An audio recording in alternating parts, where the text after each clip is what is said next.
Tudo bom, gente? Sem anistia.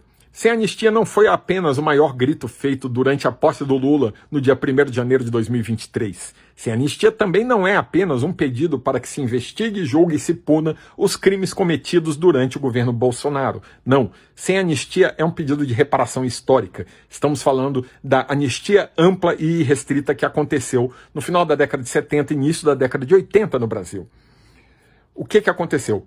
O regime militar de 1964 percebeu que não conseguiria manter mais a ditadura com base na força. A economia brasileira estava em frangalhos, alto endividamento, inflação galopante e os movimentos sociais cada vez mais robustos, cada vez mais fortes e presentes. Então eles sabiam que, caso eles continuassem tentando manter o regime totalitário na base da força, eles seriam expulsos com base na força. Então eles propuseram, enquanto ainda tinha algum controle na sociedade, uma abertura lenta e gradual. E uma das bases dessa abertura lenta e gradual foi a anistia plena e irrestrita. Do que se tratou isso? Se fez uma lei em que se inocentou todos os crimes políticos cometidos de 1964 até 1981, se eu não me engano, o ano da promulgação da lei da anistia. E aí se fez com que todos aqueles que cometeram crimes em nome do regime ou contra o regime militar fossem inocentados. E com isso, por exemplo, todos os exilados voltaram ao Brasil. E nós comemoramos isso na época. Eu era criança, na verdade, eu nem entendia muito, mas quem é um pouco mais velho do que eu comemorou isso na época. Contudo, isso trouxe vários efeitos nocivos. Nós, sedentos por democracia, acabamos engolindo esse sapo que foi a anistia. E o que aconteceu? Aqueles que cometeram crimes contra o regime, eles todos foram perseguidos durante o regime. Quem tentou lutar pela democracia, quem fez luta política, ou até mesmo quem fez luta armada, sofreu os rigores do regime militar. Foi punido, torturado, censurado, exilado, morto, etc, etc, etc. Contudo, aqueles que cometeram crimes a favor do regime, esses nada sofreram. Pelo contrário, foram tratados como heróis durante o regime e foram anistiados logo depois. Então nós não podemos, a sociedade brasileira não teve a chance de olhar para o que aconteceu durante os anos da ditadura militar e falar: esses militares cometeram isso, isso e aquilo, e nós temos que puni-los, nós não toleramos esse tipo de coisa na nossa sociedade. E por que isso é importantíssimo? É para fechar as feridas, é para impedir que o erro reaconteça.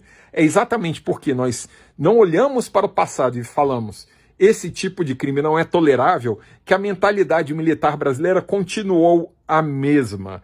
É o que a gente chama de doutrina da segurança nacional, que acontece desde a época do Estado Novo, do Getúlio Vargas. A doutrina da segurança nacional, ensinada pela Escola Superior de Guerra durante boa parte do século XX brasileiro, defende que o maior inimigo da estabilidade política brasileira é o povo brasileiro, exatamente.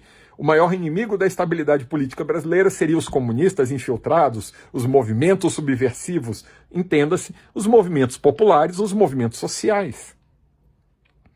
E é porque exatamente os militares pensam assim, e parte da nossa população civil pensa assim, que eles acreditam que, em um momento de convulsão social, vale a pena recorrer ao exército para que o exército use das forças armadas contra o próprio povo.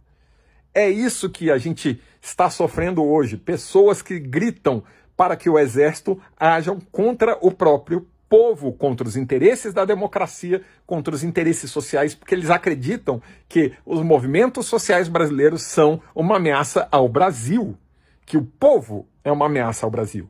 Quando a gente grita sem anistia, é exatamente para a gente mostrar que esses fardados, esses criminosos fardados não são patriotas, esses criminosos fardados não são heróis, eles são criminosos fardados. Não é porque eles juram a bandeira que eles defendem o país. Não, pelo contrário, eles atacam o próprio povo. Gostou do vídeo, gente? Clica no coração, republica, deixa nos seus favoritos, deixa o seu comentário, sua dúvida, sua sugestão. E se você acha que eu estou aqui fazendo um bom trabalho para desbolsonazificar o debate brasileiro, clica ali no presentinho que eu vou estar aqui nessa luta, berrando sem anistia. Sem anistia. Militares, entendam, sem anistia. Anistia nunca mais.